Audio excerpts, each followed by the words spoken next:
watching Shalom TV, celebrating Jewish culture.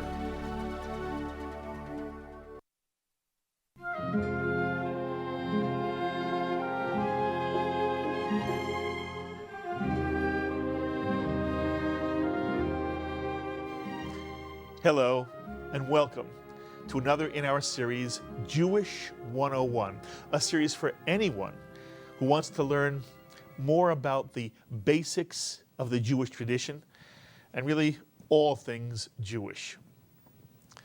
I'm Mark Golub. As always, it's a pleasure to be with you, and I want to thank you so much, all of you who were in touch with me over the last few weeks with such wonderful emails and letters and comments and questions.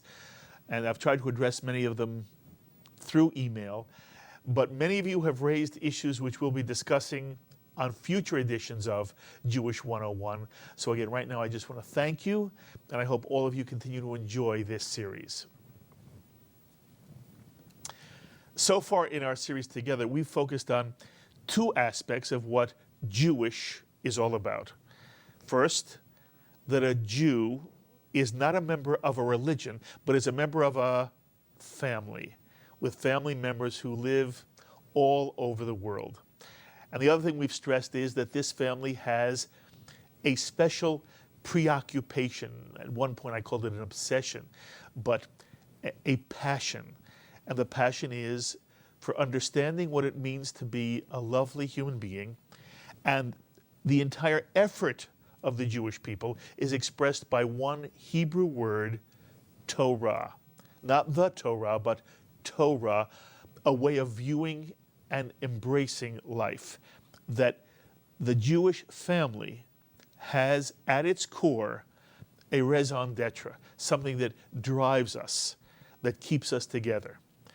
And I tried to explain first that there are two reasons why being Jewish is not about being a member of a religion. First, a Jew is defined by family. One is born into the Jewish family, or one chooses to become part of the Jewish family. And if one is born a Jew, one is a Jew, even if one has no involvement in Judaism, even if one does not practice Judaism, even if one has no connection to the Jewish tradition.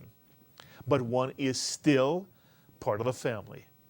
And there are many non-observant secular Jews who have a profound sense of Jewish identity.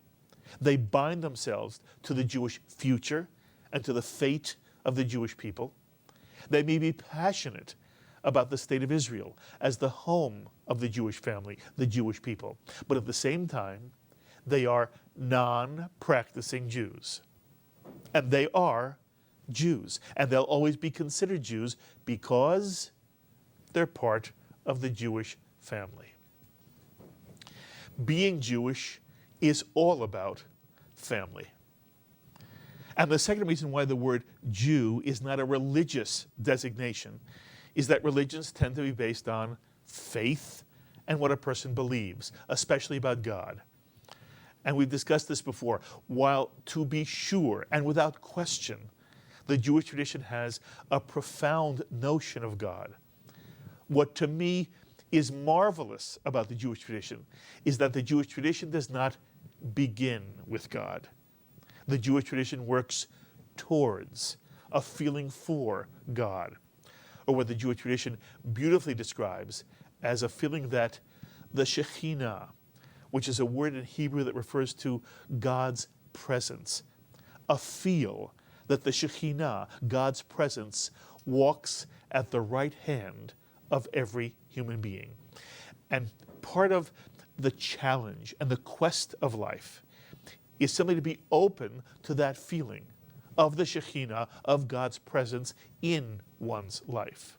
But the Jewish tradition understands that most people, most of us, do not have this feeling of God's presence much of the time. For most people, this feeling is rare. And for the Jewish tradition, being a good person and a good Jew is not about what a person believes, but rather how a person behaves, how a human being treats other people. The Jewish tradition is all about people. There's no more important starting point for anyone who wants to understand what the Jewish tradition is all about. The Jewish tradition is all about people. Being a Jew is all about family. The Jewish tradition is all about people and how each of us is to treat every other human being on earth, regardless of race, color, national origin, language, economic status, sexual orientation. Every other human being we are to treat with as much kindness and respect as is humanly possible. The Jewish tradition is all about how does one become a lovely, responsible, gentle, compassionate, and loving human being. And the Jewish tradition is really a mentality, a way of thinking about life, an emotional and intellectual response to life, embracing life with all of its complexities and even its pain. And most important, the Jewish tradition is a way of living life. The Jewish tradition cares little about what a person believes. The Jewish tradition cares all about how a person behaves. And I want you to understand, this way of viewing the Jewish tradition is not modern Judaism. This isn't a 21st century understanding of Judaism. This is the way the classical Jewish tradition understands what it is to be a Jew. This is what the traditional rabbis who helped shape and form the Jewish tradition some 2,000 years ago, this is the way our sages understood and taught what it is to be a Jew.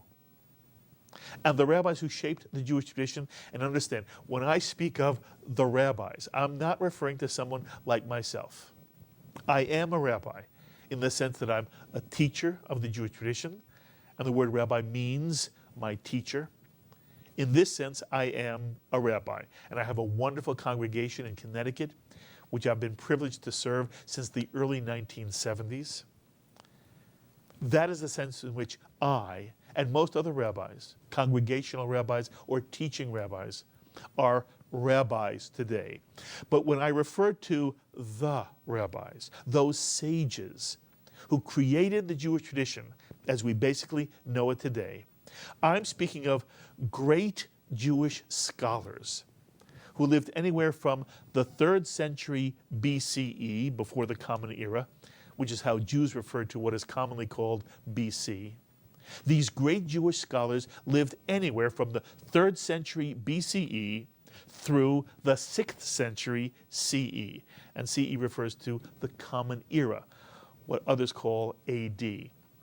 From the 3rd century BCE through the 6th century CE, great rabbinic minds, rabbinic sages, associated with great academies of Jewish learning, not on their own, but in large learning institutions, again called academies.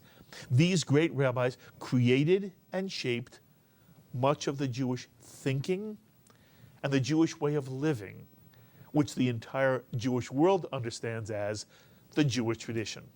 And I'll have more to say about this at a later time, about how the Jewish tradition was created by these great rabbinic sages.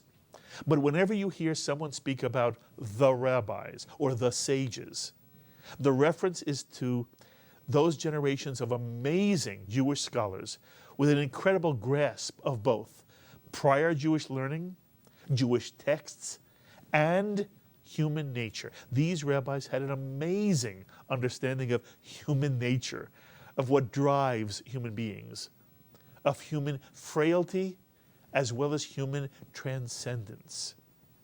And these rabbis, these great Jewish scholars and teachers, shaped a Jewish tradition, a way of viewing the world and living in this world that's endured more than 2,000 years and which has inspired generation after generation of Jewish families in a divine quest to become lovely human beings and to respond to the divine in the universe in every possible way. That's who the rabbis are.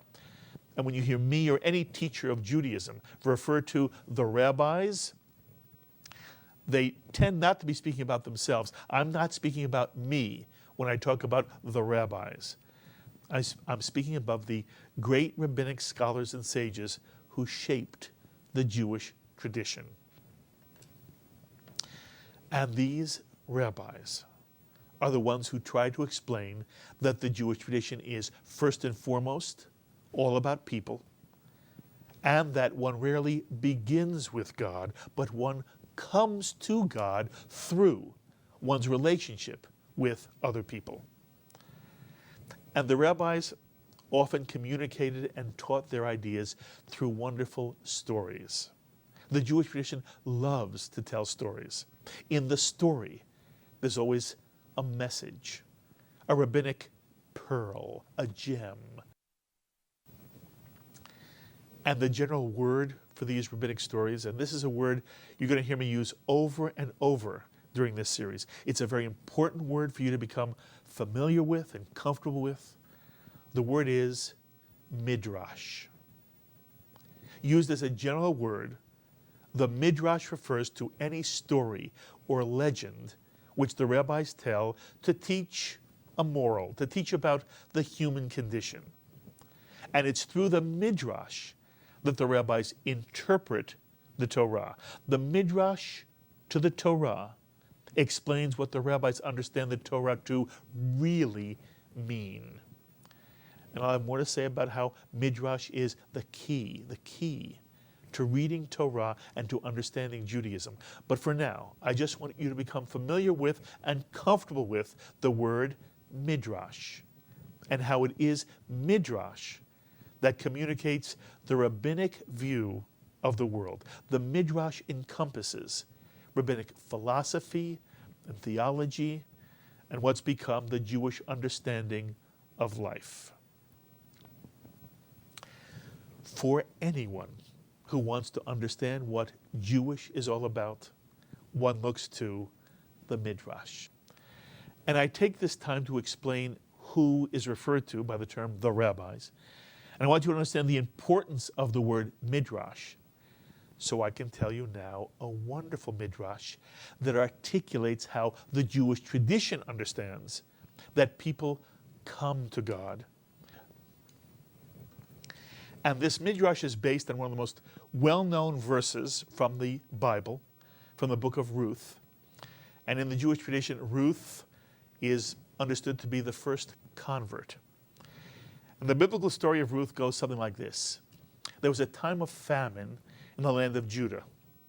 And a man named Elimelech and his wife Naomi leave Judah and they travel to Moab. And the two live in Moab and they have two sons. And the two sons marry Moabite women. And over a period of 10 years, both the husband, Elimelech, and their two sons pass away. And Naomi decides she'll return to Judah, to Bethlehem, her homeland. And so she gathers her daughters-in-law together to bid them farewell. And she kisses one of her daughters-in-law, Orpah. But the second daughter-in-law, Ruth, doesn't want to leave Naomi.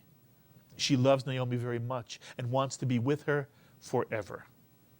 And so Ruth expresses this desire, her desire and her intention to remain with Naomi in a gorgeous line which is now recited by anyone who converts to become a Jew. And Ruth's line to Naomi is, "Entreat me not to leave thee, for whither thou goest, I will go. Whither thou lodgest, I will lodge. Thy people shall be my people. Thy God shall be my God." And the rabbis interpret this statement by Ruth in a wonderful and profound midrash. The rabbis teach, when Ruth says, "Whither thou goest, I will go," she's really speaking about Jewish halakha, about how Jews behave, that she's committing herself to following the way in which Jews live their life. In the Jewish tradition, how Jews live goes by the Hebrew word halakha, which is translated often, most often, as Jewish law. The traditional term for Jewish law in Hebrew is the word halakha. But look at the root of the word halakha.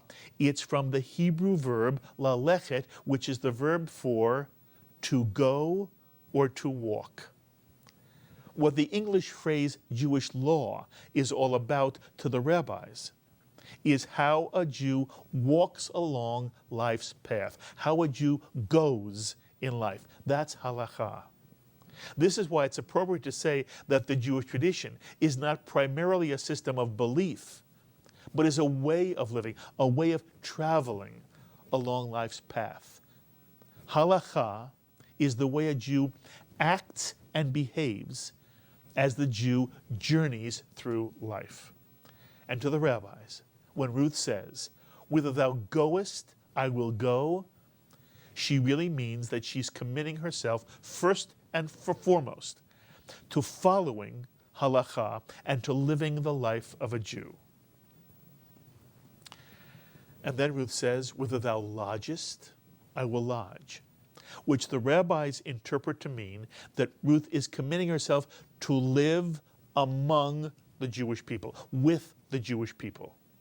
Ruth is not only committing herself to a Jewish style of living, she's committing herself to living with and among the Jewish people, the Jewish community. And then Ruth says, "Thy people shall be my people." And the rabbis say this means that Ruth will live as a Jew among Jews until her own self-identity becomes Jewish. That it takes time for one to truly develop a Jewish identity, but that ultimately the goal for someone who converts is to truly feel that one is a Jew, that one's sense of self is Jewish. And to the rabbis, this comes from living as a Jew and living with the Jewish community. And then Ruth says, "And only then, thy God shall be my God." And the great sages of the Jewish tradition, the rabbis, point out that only at the end of the process does Ruth come to God. That by behaving in a Jewish fashion, expressed by the concept of halakha, the way in which a Jew walks through life, and that by living with the Jewish people, so much so that one's self-identity becomes Jewish, that then, if one is lucky, one comes to God. In the Jewish tradition, God does not come first. Living as and with other Jews, that comes first. And then through one's relationship with other people, one may find God. And by the way, according to the Midrash, every Jew chooses to be Jewish every year, just as Ruth did. Midrashically, every born Jew goes through a conversion process of choice each year during the holiday cycle. And many of you may know that if a male wishes to become a Jew, that male must do three things: study and learn Torah, the Jewish tradition; be circumcised, which is the symbol of one's being sort of like a blood relative to other Jews, to, in a sense, express oneself through one's blood. And if a convert is already circumcised, a drop of blood is drawn from the shaft of the penis as a substitute for circumcision. And by the way, in a subsequent program, we'll take a real look at the reasons for circumcision in the Jewish tradition and why it's been such a powerful and meaningful symbol of Jewish identity. In any case, in addition to study of Torah and circumcision, a male must also immerse himself in the mikveh, the ritual bath, symbolizing a sense of being reborn, becoming a new human being, a member of the Jewish family. And anyone who converts to Judaism is given a new name. And the new name is so-and-so, the son or daughter of Abraham. every convert becomes a son or daughter, a direct descendant of Abraham, which means the convert is as Jewish as any born Jew. For every Jew has the same forefather, the same ancestor. For conversion, from the Jewish tradition's perspective, is becoming part of a family, not a religion. And so if a male must convert by doing three things: studying Torah, being circumcised, and immersing himself in the mikveh, and obviously a woman convert studies Torah and also visits the mikveh, the rabbis teach that the Jewish people symbolically experience this same conversion process each year during the holiday cycle. When the Jew celebrates Passover, the Jew relives the moment when the Israelites put blood on their doorpost to show they wanted to become part of the Jewish people. The rabbis say this blood of commitment symbolizes the blood of circumcision, the same idea. When the children of Israel passed through the Red Sea, the rabbis say this was a form of rebirth and symbolizes the mikveh, the ritual bath. And when the children of Israel stood at Sinai and accepted the Torah, this, the rabbis teach, symbolizes the Jewish people's study of and commitment to Torah, the values and principles and the goals and ideals of Torah and the Jewish tradition. So that every Jew, whether a Jew by birth or a Jew by choice, is asked to take this journey of conversion, this journey of commitment again each year. And as Ruth teaches, this means living as a Jew, behaving in a Jewish way, especially it has to do with how one treats other people. It means living with the Jewish people, becoming an active part of the Jewish community, identifying as a Jew with a strong sense of Jewishness. And in the end, if one is fortunate enough and open enough, one comes to understand the Jewish notion that the Shekhinah, God's presence, can be felt every now and then, especially, say the rabbis, in acts of loving kindness and love between and among human beings. And this is what Torah is all about. The Jewish people are a family, and Torah, a sense of Torah, a sense of a worldview, a way of living as a Jew, and of embracing all who are Jewish in a family, but a family with a vision to try to understand what it is that the divine in this world wants of us to be as lovely, sweet, gentle human beings. That Jewish family with Torah at its core is what being Jewish is all about. And as I mentioned in a prior time, there are many Jews who simply miss out on this sense of Torah. It doesn't make them less Jewish in terms of the Jewish family. If they have children, they may be in some way robbing their children of a very precious legacy and heritage. And perhaps they're doing something that minimizes their own experience as Jews. Maybe they're missing something precious in their own lives. And every Jewish family works this out on their own. And what I hope all of you understand is that what we're doing here on this series is trying now to explain, now that we know what a Jew is, what is Torah all about? What does it mean when we say the Jewish people, the Jewish family, is committed to living a life of Torah and to actualizing the values of Torah? What does it mean to have a Torah mindset? And for many Jews, whenever they hear the word Torah, they think only about very Orthodox Jews. And to be sure, there's an entire community of very Orthodox Jews who live Torah in the most wonderful of ways. But one does not have to be an Orthodox Jew to either be committed to or to understand the genius of the Jewish tradition as it explains what values we bring into this world. And if there's ever been something that characterizes the contribution the Jewish people, the Jewish family, has made over the course of history, it's this, a mentality of what it means to embrace life and to live life. And that's what we want to study on this series, Jewish 101.